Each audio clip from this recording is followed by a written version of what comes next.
नमस्कार, बहुत स्वागत है आप सभी का। मैं हूं सुशांत सिन्हा। आज की बड़ी और शॉकिंग खबर दिल्ली से आई, जहां दिल्ली की मुख्यमंत्री रेखा गुप्ता पर हमला हो गया है। और यह हमला जिस तरह से हुआ है वो बहुत शॉकिंग है। वहां पर आसपास पुलिस थी, बहुत सारे लोग थे और इस बीच में उन पर इस तरह से हमला हुआ। कुछ लोग कह रहे हैं उन्हें मारने की साजिश थी, कुछ लोग कह रहे हैं इसके पीछे पॉलिटिकल साजिश थी। रेखा गुप्ता अभी कैसी हैं, पुलिस की जांच में क्या निकला है, सीसीटीवी फुटेज आपको दिखाऊंगा जिसमें आरोपी क्या करता दिख रहा है, सारी चीजें आपको बताऊंगा। आम आदमी पार्टी क्या कह रही है, केजरीवाल क्या कह रहे हैं, सोशल मीडिया पे लोग क्यों आम आदमी पार्टी की जांच की मांग कर रहे हैं, बहुत कुछ है आज इस वीडियो में। लेकिन पहले आपको ये हेडलाइन बता दूं जिसकी बड़ी चर्चा है कि एक व्यक्ति जिसको आप अभी स्क्रीन पर देख भी रहे हैं, इसी व्यक्ति ने मुख्यमंत्री रेखा गुप्ता पर हमला किया था। इसका नाम राजेश है, ये गुजरात का रहने वाला है और 80 सेकंड तक कहा जा रहा है कि इसने 80 सेकंड तक रेखा गुप्ता मुख्यमंत्री पर हमला किया है और मुख्यमंत्री को कई जगह पर चोट आई है, यह भी कहा जा रहा है। सीएम के हाथ पर, कंधे पर और सिर में चोट है। कहा जा रहा है इसने बाल पकड़ लिया था और उसके बाद सीएम को थप्पड़ भी मारा है, जिसकी वजह से उनको चोट आई है। ऐसा दावा किया जा रहा है कि इस तरह की जो हरकत हुई उसमें उनको ये सारी चोटें आई हैं। और इसलिए ये मामला बहुत गंभीर हो जाता है कि भाई ये मामला कहां जा रहा है, इसका पॉलिटिकल एंगल भी है क्या, क्या रेखा गुप्ता को मारने की साजिश थी।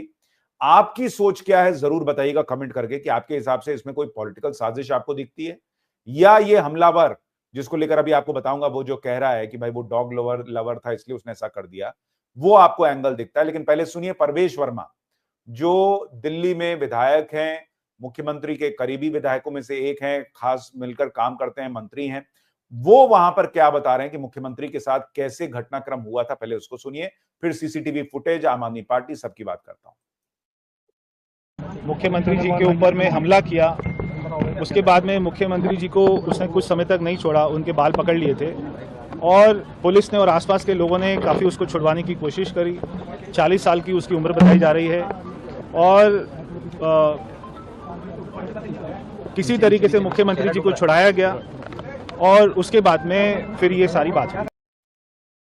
यानी उसने बहुत जो है वो टाइटली जो है वो पकड़ लिया था, शायद बाल पकड़ लिया होगा और इसलिए कहा जा रहा है कि बड़ी मुश्किल से छुड़ाया जा सका, क्योंकि जब कोई बाल पकड़े रहता है तो अमूमन आप उसको खींचिएगा तो सामने वाले के को का बाल भी जो है वो खींचेगा। तो अभी एग्जैक्टली जो है वो तस्वीर सामने नहीं आई है, लेकिन सोशल मीडिया पर इसको लेकर एक बहस छिड़ी हुई है।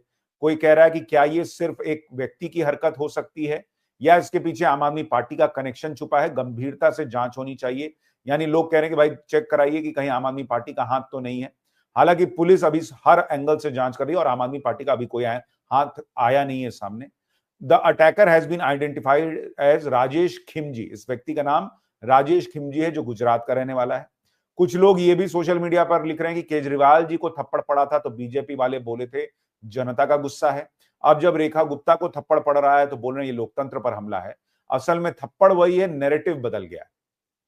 तो आपको याद होगा केजरीवाल जी को भी थप्पड़ पड़ा था तो लोग उससे भी कंपैरिजन कर रहे हैं कि तब भी तो पड़ा था और अब जो हुआ है वो उसी तरह से नाराजगी है लोगों की। जो भी तरह तरह की बातें सोशल मीडिया पर जो है वो इस वक्त चल रही हैं इसको लेकर।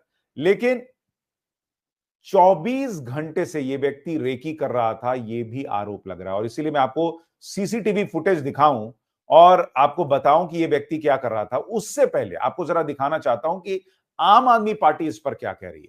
अरविंद केजरीवाल ने एक ट्वीट किया और लिखा कि दिल्ली की मुख्यमंत्री रेखा गुप्ता पर हुआ हमला बेहद निंदनीय है। लोकतांत्रिक व्यवस्था में विचारों का मतभेद और विरोध स्वीकार्य है, लेकिन हिंसा के लिए कोई स्थान नहीं है। मुझे विश्वास है कि दिल्ली पुलिस उचित कार्रवाई करेगी। आशा है कि मुख्यमंत्री पूरी तरह सुरक्षित और स्वस्थ हो। तो अरविंद केजरीवाल ने बहुत सधा हुआ बयान दिया कि भाई ये जो हुआ ये उचित नहीं हुआ। हालांकि सोशल मीडिया पे कई लोग दिल्ली पुलिस पे भी सवाल खड़े कर रहे हैं कि भाई वो रेकी कर ले रहा था, मुख्यमंत्री पे हमला कर दे रहा है, दिल्ली पुलिस क्या कर रही है। कुछ लोग अमित शाह से भी सवाल पूछ रहे हैं कि दिल्ली की कानून व्यवस्था को क्या हो गया है कि मुख्यमंत्री पर हमला हो जा रहा है। तो इसलिए मैं कह रहा हूं कि सब तरह की चर्चाएं जो है वो अभी चल रही हैं। लेकिन एक तरफ केजरीवाल जो है वो ये कह रहे हैं कि भाई ये हमला जो हुआ वो ठीक नहीं हुआ।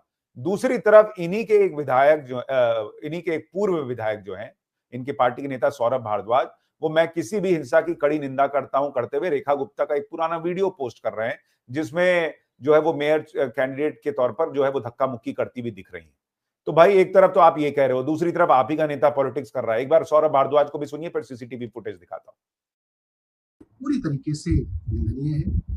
किसी भी तरीके की हिंसा का हमारे समाज में और हमारे देश में बिल्कुल स्थान नहीं है। और ये बात आज नहीं, ये बात महात्मा गांधी जी ने हमें आज से 100 साल पहले सिखाई थी। सवाल ये है कि वो कौन से दल हैं, वो कौन सी विचारधारा है जो देश में और समाज में हिंसा को बढ़ावा दे रही है, हिंसा को पैटर्नाइज कर रही है, वायलेंस को पैटर्नाइज। अब आप देखिए, एक सांस में कह रहे हैं हिंसा की निंदा करता हूं, दूसरी सांस में कह रहे हैं कि वो कौन से दल हैं जो ऐसा करते हैं। इसमें दल का क्या एंगल है भाई? न तो वो व्यक्ति आम आदमी पार्टी का अभी तक निकला है, ना बीजेपी का निकला है, ना कांग्रेस का निकला है, तो इसमें दल का एंगल कहां से आ गया? तो या तो इसका मतलब फिर आप दिखाने के लिए कह रहे हैं कि आप हिंसा की निंदा करते हैं, आपको इसमें भी किसी तरीके से बीजेपी का एंगल ले आना है। लेकिन मैं अब आपको सीसीटीवी फुटेज दिखाता हूं जो पुलिस को दे दिया गया है सीएम आवास से। ये सीसीटीवी फुटेज बताया जा रहा है जिसमें आपको व्यक्ति जो दिख रहा है, ये राजेश वही व्यक्ति है जिसने मुख्यमंत्री रेखा गुप्ता पर हमला किया, ये दावा किया जा रहा है। और ये रिक्शे से देखिए वहां पर आया, पीछे आप देखिए रेखा गुप्ता का पोस्टर भी लगा हुआ है वहां पर। और वहां पर अगर आप देखेंगे तो वो व्यक्ति पहले रिक्शे वाले को पैसा देता है, फिर बैग लेकर अगर आप देखेंगे तो वहां पर वो किसी से फोन पर बातचीत भी कर रहा है। और उसके बाद कहा गया कि इसने बातचीत की, देखिए टहल टहल कर बातचीत कर रहा है, ये भी नजर आता है। काफी देर तक बातचीत कर रहा है, वहां पर देखता रह रहा है। और उसके बाद जो है आप देखिए वहां पर बहुत देर उसकी लंबी बातचीत चलती है। फिर वो जो है वहां पर फोन देखता नजर आता है। दावा किया जा रहा है कि उसने, देखिए फोटो भी ले रहा है वो, यानी यही दावा किया जा रहा है कि उसने फोटो ली थी, बकायदा रेकी की थी और इंपल्सिव नहीं था कि वहां गया और उसने जो है ये हमला कर दिया, ऐसा नहीं हुआ। वो सोच समझकर हमला करने के लिए ही आया था, ऐसा लग रहा है। तो ये सीसीटीवी फुटेज जो है वो पुलिस को दे दिया गया और पुलिस अभी जांच कर रही है। पुलिस की जांच में इस व्यक्ति ने क्या बताया वो आपको बताऊं, उससे पहले जरा देखिए कि इसकी मां जो है वो कह रही है कि वो शिव भक्त है, किसी को भी मार देता है। तो अब ये क्या लॉजिक है बॉस कि इसमें शिव भक्त का क्या एंगल है? किसी को मार देता है आपका लड़का तो वो ठीक है, इसमें शिव भक्त है ये कहने की क्या जरूरत है? My son did this out of his love for dogs. I appeal to the CM that we are poor people. My son should be forgiven. यानी कुत्तों से उसको प्रेम था इसलिए उसने ऐसा कर दिया, क्योंकि दिल्ली में कोर्ट का आदेश आया कि भाई आप कुत्तों को हटाइए सड़क पर से, आवारा कुत्तों को। भाई कोर्ट का आदेश है तो मुख्यमंत्री ने कहा कि हम इसको करके दिखाएंगे, तो उसने मुख्यमंत्री पर हमला कर दिया। लेकिन लोग कह रहे हैं कि भाई ये सवाल खड़ा होता है कि जो व्यक्ति गुजरात में रह रहा है उसको दिल्ली में कुत्तों पर एक्शन हो रहा है, इसको लेकर इतना गुस्सा कैसे आ गया? वो गुजरात से इस बात के लिए आ गया क्या? इस पर विश्वास किया जा सकता है क्या? एक बार हरीश खुराना जो बीजेपी के विधायक हैं वो क्या सवाल उठा रहे हैं सुनिए, फिर पुलिस की जांच के बारे में बताता हूं। जाहिर है कि बीजेपी बता रही है तमाम। देखिए साजिश इसलिए नजर आती है क्योंकि वो व्यक्ति की जो कैमरा के अंदर, फोन कैमरा के अंदर 2 दिन से वो रेकी कर रहा था और उनके घर, शालीमार बाग के घर की फोटोग्राफ भी और इस घर की फोटोग्राफ भी पाई गई हैं। तो इसके मतलब कहीं ना कुछ उसके प्री मंशा में था, साजिश उसके मन में थी। और ये जो खबर आ रही है कि डॉग लवर था और गुजरात का वो व्यक्ति रहने वाला, गुजरात से से दिल्ली का कोई लेन देना नहीं है, डॉग लवर के और कहानी नहीं है। तो ये साजिश एक नजर आ रही है। पॉलिटिकली मोटिवेटेड क्या है ये तो पुलिस बताएगी, लेकिन मुझे लगता है कि पुलिस इसकी तह तक जरूर जाएगी। हरीश खुराना कह रहे हैं कि ये साजिश नजर आ रही है, लेकिन दिल्ली पुलिस जो है वो अभी शुरुआती जांच जो कर रही है उसमें हमारे सूत्रों ने बताया कि दिल्ली पुलिस को इस व्यक्ति ने अभी शुरुआती जांच में यही बताया है कि वो डॉग लवर है और दिल्ली में जो कार्रवाई सड़क पर आवारा कुत्तों को लेकर हो रही है उसकी वजह से वो आहत था और इसलिए उसने ये हमला कर दिया। एक बार मैं आपको इस राजेश नाम के व्यक्ति के पड़ोसी का बयान भी सुनवाता हूं, वो इसके बारे में क्या बता रहे हैं। 5-6 साल से जानते हैं, कभी कोई दिक्कत नहीं है और मगज भी अच्छा है, कोई दिक्कत नहीं है। और गाय के लिए चारा या रोटी सब मांग मांग के खिलाता है, कुत्ते को खिलाता है, बस ऐसा ही स्वभाव है। और शंकर भगवान का भक्त है और कोई दिक्कत नहीं है। और प्राणी प्रेमी है। हाँ, प्राणी प्रेमी है। तो एनिमल के ये डॉग के लेके उन्होंने क्या कुछ मुहिम छेड़ी की या तो कुछ ऐसा सामने आया था? नहीं, अभी तक तो कुछ नहीं सामने आया। उनका मम्मी पापा को बहुत सीधा आदमी, कोई दिक्कत नहीं है अभी तक। पड़ोसी कह रहे हैं कि बहुत सीधा आदमी है, हाँ जानवरों से प्रेम करता था, गाय को रोटी खिला देता था, कुत्तों को रोटी खिलाता था, ये पड़ोसी कह रहे हैं, लेकिन बहुत सीधा आदमी। अब ये सीधा आदमी इतनी बड़ी घटना कर दे कि किसी अपना राज्य छोड़कर वो दिल्ली आ जाए और दिल्ली की मुख्यमंत्री पर हमला कर दे, ये अपने आप में बहुत अजीबोगरीब है। क्योंकि भाई ये गुजरात का मामला नहीं, दिल्ली की मुख्यमंत्री कोर्ट के आदेश का पालन कर रही हैं।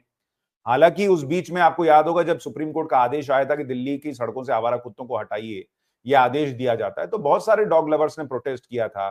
सोशल मीडिया पे कुछ ऐसी चीजें चली थी कि भाई जजेस के खिलाफ डॉग लवर्स लिख रहे हैं, उनसे बहुत नाराज हैं, उन पर हमले की कुछ बातें सोशल मीडिया पर ऐसे क्लिप्स वगैरह वायरल हो रहे थे, स्क्रीनशॉट वायरल हो रहे थे कि भाई चैट चल रहा है कि भाई जजेस को भी नहीं छोड़ना, ये नहीं करना, वो करना, 10 तरह की चीजें चल रही थी।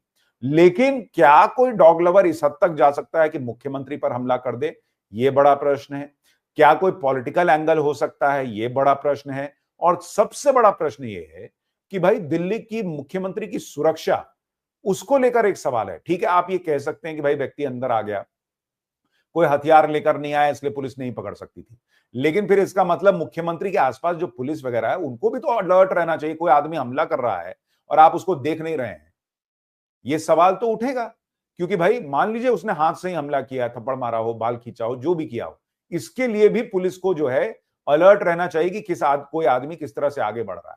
हालांकि चूंकि वहां पर लोगों से मिल रही थी मुख्यमंत्री, इसलिए शायद पुलिस को भी उतना समय न मिला हो, और वो चूंकि पास आकर अपनी समस्या बताने के बहाने आया और फिर उसने हमला कर दिया। लेकिन फिर भी मुख्यमंत्री की सुरक्षा पर सवाल जरूर खड़े हो रहे हैं। आपकी राय क्या है? आपको क्या लगता है? क्या ये एक हमला हुआ है, एक डॉग लवर का हमला है, या इसके पीछे कोई पॉलिटिकल एंगल है? आप अपनी राय कमेंट करके जरूर बताइएगा। नमस्कार।